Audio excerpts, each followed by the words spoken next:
नमस्कार मित्रों। मैं आपका मित्र दीपक तनेजा आपका स्वागत करता हूँ। मित्रों, आज हम अंतिम लगन यानी कि मीन लगन वालों की बात, ये बहुत लेट हो गया है, उसके लिए मुझे दुख भी है। लेकिन कुछ ऐसे कारण थे जिन्हें हम किसी वजह से नहीं कर पाए, और मैंने आप लोगों के आग्रह पर ही कुंभ लगन और मीन लगन की बना रहा हूँ। मीन लगन वाले जो लोग होते हैं उनके व्यक्तित्व को हम थोड़ा सा समय देते हैं।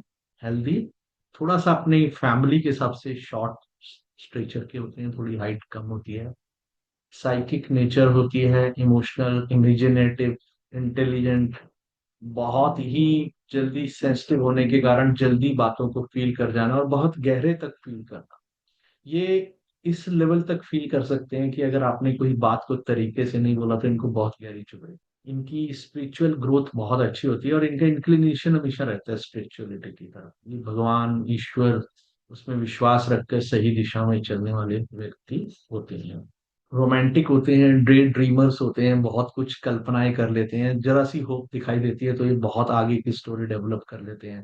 कई बार फिर जो बातें होती नहीं है तो फिर उसका दुख इन्हें बहुत ज्यादा होता है। तो इन्हें थोड़ा उस चीज से बचना चाहिए कि लाइफ में जब तक घटनाएं पूरी तरह से कंप्लीट नहीं होती तो उसके बारे में आगे की इमेजिनेशंस को कंट्रोल रखें। मैं ये नहीं कह रहा कि इमेजिनेशन नहीं होनी चाहिए, इमेजिनेशन नहीं है तो आप कुछ नहीं कर पाएंगे, but that should be on the realistic grounds. Total imagination से काम नहीं चलता है। इंडिपेंडेंट, एक्टिव और इन्फ्लुएंशियल होते हैं। इनको जीवन साथी भी बहुत ही इंटेलिजेंट चाहिए होता है ताकि इनकी पर्सनालिटी को वो मैच करके कंप्लीट कर सके। अगर वो ऐसा नहीं होता तो कई बार जीवन में कुछ ऐसी बातें हो जाती हैं, फिर ये अपने आप को कोप अप नहीं कर। तो मित्रों, आज हम इस लगन के ऊपर 2025 का जो अब आगे का समय है वो किस प्रकार के फल देने वाला है उसकी बात करेंगे।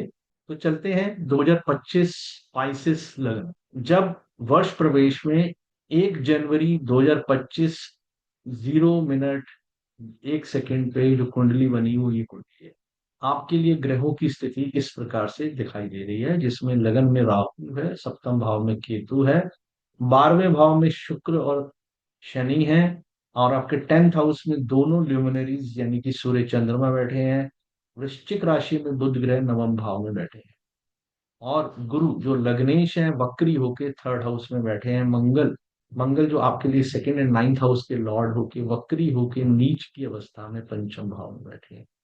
ये थोड़ा सा इस ग्रह की उपस्थिति इस हाउस में, एक नीच ग्रह का बैठना मैं अच्छा नहीं मानता। बड़े बड़े जो चेंजेस हैं उसमें से कुछ चीजें आप देख चुके हैं, कुछ हो चुकी हैं, कुछ हो नहीं है आगे से। ज्यादातर ये सब घटनाएं हो चुकी हैं, एक आधी ही चीजें हैं जो अभी आगे होनी है, जैसे कि गुरु ग्रह अतिचारी रहेंगे। वो अतिचारी होने के कारण से हमारे जीवन पर मुंडेन लेवल पे जो प्रभाव पड़ता है उसका प्रभाव हमारे जीवन पे आता है। शनि और गुरु वक्री होंगे और बुध ग्रह आगे चल के भी वक्री होंगे। राहु केतु वगैरह सभी ग्रह ने राशि परिवर्तन कर दिया है।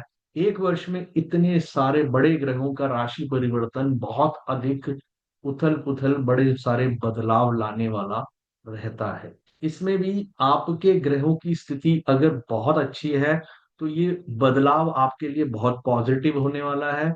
और अगर ये आपके ग्रहों की स्थिति अच्छी नहीं है तो ये बदलाव आपके लिए डिस्ट्रॉयर और आपकी पूरी लाइफ को परेशानी से भरने वाला भी हो सकता है। संघर्ष में जीवन भी दे सकता है, डिपेंडिंग कि आपकी कुंडली, स्वयं की कुंडली कैसी है। वहां अगर प्लैनेट्स अच्छी पोजीशन में है तो इस गोचर का, इस ट्रांजिट का, 1 जनवरी का हमारे जीवन पे क्या प्रभाव पड़ रहा है उसको आप समझ।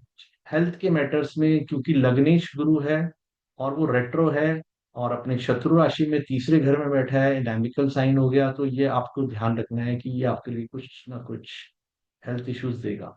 9th एंड 2nd लॉर्ड मंगल भी जो है वो डेबिलेशन में भी है और रेट्रो भी है, तो ये दोनों मिलाकर आपके लिए कोई बहुत अच्छी स्थिति नहीं बता रहे हैं। सूर्य और चंद्रमा दोनों आपके 10th भाव में हैं, थोड़ा सा ये अच्छी स्थिति है। लेकिन ये दोनों सब बाकी ग्रहों की स्थिति के अनुसार मिक्स्ड रिजल्ट्स रहने वाले हैं, जिसकी वजह से आप थोड़ी सी परेशानी और स्वास्थ्य संबंधित चिंताएं आपकी बहुत बनी रहेंगी। कई बार ये आपको लगेगा कि मुझको एंग्जाइटी रहती है, कई बार लगेगा कि मेरी हेल्थ प्रॉपरली काम नहीं कर रही है, और आप में से कई लोग जो हैं ब्लड रिलेटेड प्रॉब्लम्स को लेकर भी वर्ल्ड रहेंगे। और डाइजेस्टिव सिस्टम भी आपका इस समय में खराब रहेगा। डाइजेशन वीक रहने के कारण से भी बड़ी सारी परेशानी आ सकती है। मेडिटेशन करिए, योगा करिए, वर्कआउट करिए, सैर करें, रनिंग करें, जिम करें, और कुछ ना कुछ जरूर करें। अपने रूटीन को बहुत अच्छा रखें। जब अगर रूटीन अच्छा होगा तो इनमें से 90% प्रॉब्लम्स की सोल्यूशन वहीं से निकल आएगा। आपकी जो पर्सनैलिटी ट्रेट्स पे मैंने पहले भी बताया, लेकिन मैं कुछ और चीजें यहाँ जोड़ देता हूँ, क्योंकि ये ड्यूअल साइन है तो ड्यूअल पर्सनैलिटी रहती है हमेशा ही। किसी एक एक्सट्रीम से दूसरी एक्सट्रीम, दूसरी से तीसरी, और तीसरे से फिर किसी और नई एक्सट्रीम्स की तरफ भी आप जा सकते हैं। Sometimes you are fixed, sometimes you are flexible, sometimes you are moving. ये सब चीजें आपके अंदर परिवर्तनशीलता बहुत रहती है। तो आप बहुत अधिक एक एंड से दूसरे एंड की तरफ भी जा सकते हैं। नॉर्मली आप लोग ऐसा नहीं करते हैं क्योंकि आपके जो एथिक्स वगैरह होते हैं वो स्ट्रॉन्ग रहते हैं। तो एलिमेंट वाटर है तो हर चीज के पीछे इमोशनल पार्ट आपका हमेशा आगे लेकर चलता है, और यही कारण से आप थोड़ा शरीर बल्कि रहता है आपका। और आप हाईली इमेजिनेटिव, इमोशनल नेचर के होते हैं। मैंने पहले ही बताया, very sensitive, romantic, independent, active and influential, ये सब वर्ड्स मैं पहले भी बोल चुका हूँ। वेल्थ के एंगल से ये वर्ड्स जो है, आपको मेहनत करने के लिए तैयार रहना चाहिए। क्योंकि आपका जो वेल्थ के लिए दो जो हाउसेस हैं, वो उनका लॉर्ड जो है वो जाकर डेवलेशन में बैठा है फिफ्थ हाउस में। उसकी पोजीशन अच्छी है, बट वो बहुत अच्छी स्ट्रेंथ लेके नहीं बैठा है। और आपका जो धन प्राप्ति का भाव, इच्छाएं पूर्ति का भाव और प्राप्तियों का भाव है, वो 11th हाउस का लॉर्ड जाके 12th हाउस में बैठा है। Only only if you are earning through the foreign network, या कोई बाहर से या दूर से कहीं से काम कर रहे हैं, उनसे जुड़े हुए कामों में अगर आप काम जो बाहर से जुड़े हुए विषयों में आप जुड़े हुए हैं, तो वो आपको कुछ भाग्यशाली या धन की प्राप्ति में सहयोग करेगा। अन्यथा थोड़ी मेहनत ज्यादा लगेगी, क्योंकि प्लैनेट के जब रेट्रो होते हैं तो हमें अपने आप को रीशेप करना होता है, रीप्लान करना होता है। सारी चीजों में अपनी कहाँ कहाँ इंप्रूवमेंट की जरूरत है उसको जाकर ठीक करना पड़ता है। पीछे की सारी चीजें जब ठीक कर लेते हैं तब हम आगे बढ़ते हैं, और कॉशियस होके चलते हैं कि कोई गलती रिपीट ना हो। रूटीन अच्छा होना चाहिए, हार्ड वर्किंग होना चाहिए, प्लान्ड रहना चाहिए, और अपने टारगेट्स, डेली टारगेट सेट करके उनको अचीव करने की कोशिश करनी चाहिए। तो आपको वेल्थ प्राप्ति में कोई ज्यादा दिक्कत नहीं आएगी। क्योंकि दोनों ग्रह, जो वेल्थ का कारक ग्रह है जुपिटर है, वो भी रेट्रो है, तो वो भी आपको अपने आप पे बहुत इंप्रूवमेंट के लिए कह रहा है कि आपको हार्ड वर्क करना है।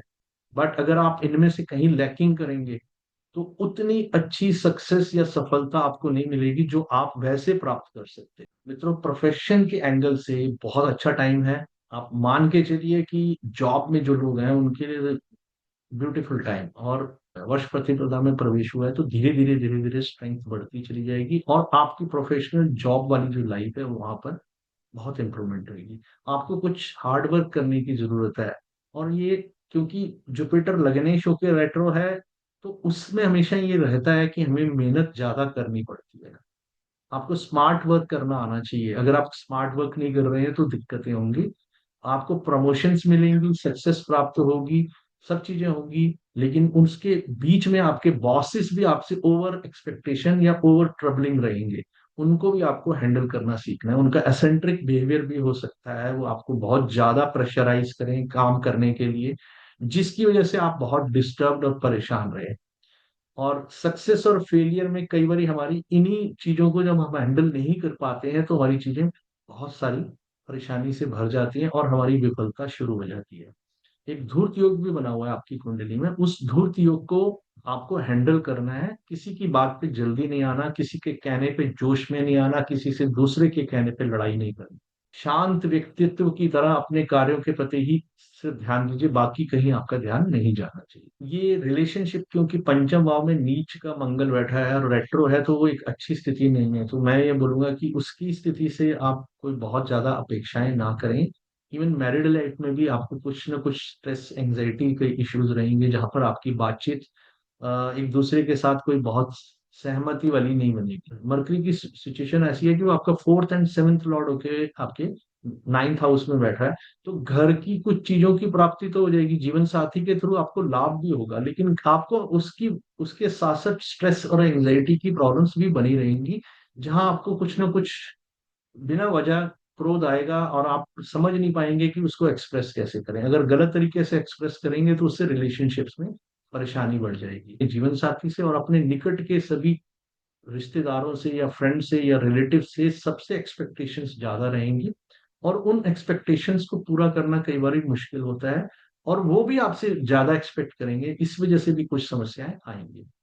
फॉरेन रिलेटेड मैटर्स में इट्स फेवरेबल टाइम अगर आप बाहर जाना चाहते हैं, और वो भी विजिट ऐसे कामों के लिए जैसे टूरिस्ट या मेडिकल रीजन से या कॉम्पिटिटिव कोई होते हैं, रेसलर हैं, स्पोर्ट्स हैं, इन चीजों के लिए आप जाना चाहते हैं या बिजनेस के लिए जाना चाहते हैं, it's a really very good time. You can go and you can get anything and everything. Even मैं यहाँ बोलूंगा जॉब में भी कुछ लोगों को बाहर जाके सेटल होने की संभावना काफी ज्यादा है, क्योंकि आपका 10th लॉर्ड आपके 12th हाउस में जाकर बैठ गया है, विच इज वेरी गुड। बहुत ही अच्छे रिजल्ट देगा वो आपको। अब हमारा मंगल ग्रह सिंह राशि में जाने वाला है, वहां से आपके लिए कुछ चीजें बढ़िया होंगी, क्योंकि वो वहां से सूर्य के साथ संबंध जो बनाएंगे वो बहुत अच्छा होगा, और आपको बहुत ही यूजफुल रिजल्ट्स मिलेंगे। गुरु ग्रह भी अभी अस्त होने वाले हैं, 9 जून से 9 जुलाई वो अस्त रहेंगे। उस समय में भी हमें किसी बड़े विशेष कार्य को, शुभ कार्य को, जैसे विवाह हो गया, मकान के लिए, प्रॉपर्टी के लिए कोई आपको रजिस्ट्री करानी है, तो वो नहीं करानी चाहिए। वो सब चीज पहले या बाद में ही कराएं। मित्रों, हमारे चैनल पे कुछ वक्री ग्रहों से संबंधित वीडियोस ऑलरेडी हैं, जो अगर आप देखते हैं तो आपकी बहुत सारे क्वेश्चंस के आंसर लाइफ लॉन्ग हमेशा के लिए मिल जाएंगे। कैसे जीवन को एक अच्छे तरीके से सफल बनाया जाता है, वो वहां पर आप समझ सकते हैं और सीख सकते हैं। और मेरा आग्रह रहेगा कि उसके एक एक पॉइंट पे फॉलो करेंगे तो आपको दिक्कतें नहीं आएंगी। मरकरी के भी जब वक्री होता है तो हमें अपनी कम्युनिकेशन और अपनी राइटिंग्स पे और अपने लेटर्स पे, मेल्स पे, व्हाट्सएप मैसेजेस पे, बड़ी सारी चीजों पे ध्यान देना चाहिए। फ्रेंड्स के साथ, रिलेटिव्स के साथ, बिजनेस में हमें बहुत कॉशियस हो जाना चाहिए, कोई भी चीज कैजुअली नहीं करनी चाहिए। और जो जीवन से छूट गया है कोई फ्रेंड, मैं यहाँ पर मेल फीमेल फ्रेंड्स की बात कर रहा हूँ, तो एक बारी जो छूट चुका है उसे जाने देना चाहिए, उसे वापस नहीं एक्सेप्ट करना चाहिए, अदरवाइज वो और फिर पेनफुल टाइम बनेगा आपके लिए। ये कंजंक्शन का जो 6 ग्रह का था, ये पीरियड भी निकल चुका है। इसके रिजल्ट्स हमें अब अक्टूबर तक मिलेंगे, जो हमें बहुत टफ और टाइट पोजीशन दिखाई देंगी, क्योंकि ये एक ही समय में बड़ी सारी घटनाएं हो रही थी। ये उस समय में जब ये 6 ग्रह एक जगह हो रहे थे, उसी समय में ग्रहण भी चल रहा था, उसी में भी हमारा विक्रमी संवत भी शुरू हो रहा था। ये सब चीजों का एक साथ होना, क्योंकि विक्रमी संवत में इस वर्ष सूर्य ही राजा और सूर्य ही मंत्री हैं, तो अतिवाद उसमें देखने को मिलेगा। जो राइटियस राजा हैं, वो जो राइटियस फादर हैं, राइटियस पर्सन हैं, जो अपने अपने कर्तव्यों को सही से निभा रहे हैं, उनके लिए बहुत ही शुभ वर्ष है। और उसी प्रकार से जो गलत होंगे, ऐसे बड़े सारे देश आप देखने को मिलेंगे जहां पर अभी उथल पुथल मचनी है, और वहां पर जो बड़े बड़े टॉप पोजीशंस पे जो बैठे हुए लोग हैं, उनकी जो है या तो हत्या कर दी जाएगी, या उन्हें हटा दिया जाएगा, या उन्हें जेल में बंद कर दिया जाएगा। अमेरिका के राष्ट्रपति की लाइफ भी इस समय में डेंजर में है। ये एक वर्ष उनके लिए बहुत अच्छा नहीं है, उन्हें भी थोड़ी समझदारी दिखानी चाहिए। जिस प्रकार का जो उनका बातचीत का तरीका है, व्यवहार है, वो अपने प्रति खुद ही शत्रुओं का वो कार्य कर रहे हैं, जिसकी वजह से उनको कोई उनके ही कंट्री में उन्हीं के लोगों में से कोई उनको नुकसान पहुंचा जाएगा। तो आप लोग इस चीज का ध्यान रखिए कि हमें बाहर चीजों की तरफ नहीं देखना है, अपने अंदर देखना है। इम्प्रूव करके हम आगे बढ़ेंगे, ड्यूटीज निभाते रहेंगे, तो हमें कोई दिक्कत नहीं होगी, क्योंकि सूर्य दशम भाव में जब बैठा है और मित्र राशि में बैठा है, चंद्रमा साथ है, तो वो हमसे एक्सपेक्ट करते हैं कि we should always do our duties with full dedication. तो जो लोग इस चीज को ध्यान रखकर चलेंगे, उनको कोई चैलेंजेस नहीं आएंगे। तो अगर आप किसी के साथ डीलिंग कर रहे हैं, फाइनेंशियल फ्रॉड्स की संभावना बहुत है, अगले कुछ महीनों को सावधान होकर चलें, क्योंकि जब तक मंगल का राशि परिवर्तन नहीं होता तब तक आपको बहुत ध्यान रखना है। ये बहुत ही डेंजरस पोजीशन जनरेट हो सकती है आपके लिए, अगर कहीं पर आप किसी के कहने पर कहीं इन्वेस्टमेंट कर देते हैं तो वो पैसा पूरी तरह से डूब जाता है। और कोई स्कैम कॉल आती है तो उसको अटेंड ना करें, उससे बचने की कोशिश करें। इस समय आपके लिए डिफेमेशन के लिए भी हो सकता है, तो उससे बचने के लिए कहीं ज्यादा इधर उधर ना हो। गैस्ट्रिक रिलेटेड प्रॉब्लम्स या एसिडिक इश्यूज भी इस वर्ष आपको तंग करेंगे। मित्रों, शनि महाराज ने भी राशि परिवर्तन कर लिया है, और आप आपको अपनी फैमिली और जो रिलेशनशिप है उन पे बहुत कॉशियसली चलना चाहिए। Slow down your life. जो स्पीड में आप भाग रहे थे, अब थोड़ा सा रुक जाइए, क्योंकि अब ग्रहों की स्थिति बदल चुकी है। लगन में आप शनि महाराज आ गए हैं, और राहु चले गए हैं आपके 12वें भाव में। गुरु महाराज आ गए हैं आपके फोर्थ हाउस में। ये एकदम से परिवर्तनशीलता का समय है। मंगल भी जब अपना राशि परिवर्तन करेंगे उसके बाद जाके धीरे धीरे आपकी स्थितियां इंप्रूव होती चली जाएंगी। अतिचारी के सबसे ज्यादा रिजल्ट हमें मुंडेन लेवल पे दिखाई देते हैं, और मुंडेन लेवल का इफेक्ट हमारी इंडिविजुअल लाइफ पे भी पड़ता है, डायरेक्टली ना होकर इनडायरेक्टली पड़ता है। Sometimes we have a good period but we struggled because of the mundane situation, यानी कि दुनिया भर में जो घटनाएं हो रही होती हैं उनका प्रभाव पड़ता है। हम देख ही रहे हैं कि पिछले कुछ समय में अमेरिका की तरफ से टैरिफ टैरिफ खेला जा रहा है, जो टैरिफ टैरिफ खेलने की वजह से पूरे विश्व भर में एक उथल पुथल मच गई है। किसी भी चीज की सर्टेनिटी नहीं रही है कि कल क्या होने वाला है। मेरे बड़े सारे क्लाइंट्स यूएस में हैं, स्टूडेंट्स यूएस में हैं, तो मेरी जब भी बात होती है तो उनसे पता चलता है कि इतनी अनसर्टेनिटी हो गई है कि उनको पता ही नहीं कि कौन सी बात कब हो जाएगी और कौन सी बात कब मुकर जाएगा बंदा।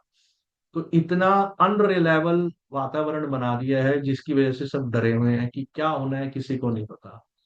और जो रेसिज्म जो बढ़ गया है यूएस में, ये पूरे विश्व में एक गलत तरीके का मैसेज भेजेगा, जिसकी वजह से उसका रिएक्शन पूरे विश्व भर में अलग तरीके से होने वाला है। बिजनेस के लिए एवरेज टाइम है, जॉब वाले लोगों के लिए बहुत अच्छा टाइम है। अपना पूरी मेहनत करें, आगे बढ़े, ये बहुत ही अच्छा रिजल्ट देने वाला है। आप में से कुछ लोग काफी स्पिरिचुअल होने वाले हैं, उनको मैं बधाई दूंगा कि अगर आप सच्ची मुच ईमानदारी से स्पिरिचुअल होते हैं तो आपकी लाइफ में बहुत सारी हैप्पीनेस आ जाएगी। अपनी हेल्थ को लेकर थोड़ा केयरफुल रहें, और आपके रिलेटिव्स, जूनियर एम्प्लॉयज और सब जने आपकी सहायता करने वाले हैं। You will get support from all these people. और भी धन की स्थिति में भी आपको कोई ज्यादा परेशान होने की जरूरत नहीं, ईश्वर कृपा आपका साथ देने वाली है। फॉरेन रिलेटेड मैटर्स में जो लोग इन्वॉल्व हैं, जो मल्टीनेशनल कंपनीज में हैं, जो जो बॉर्न इंडिया में हुए या बहुत दूर जाके रह रहे हैं अपने जन्म स्थान से, मान लीजिए 2000 3000 4000 किलोमीटर दूर रह रहे हैं, या वो विदेश चले गए हैं, तो ऐसे सभी लोगों के जीवन में बहुत बड़ा परिवर्तन पॉजिटिव आ रहा है। ओवरऑल ये साल आपके लिए बहुत अच्छा है। मेहनत करें, आगे बढ़ें, जीवन में सफलता आपका आपकी राह लेती है। मित्रों, इस सीरीज के लिए आज यहीं पर अंतिम शब्द हैं, और फिर मिलते हैं एक नई वीडियो के साथ। नमस्कार, धन्यवाद।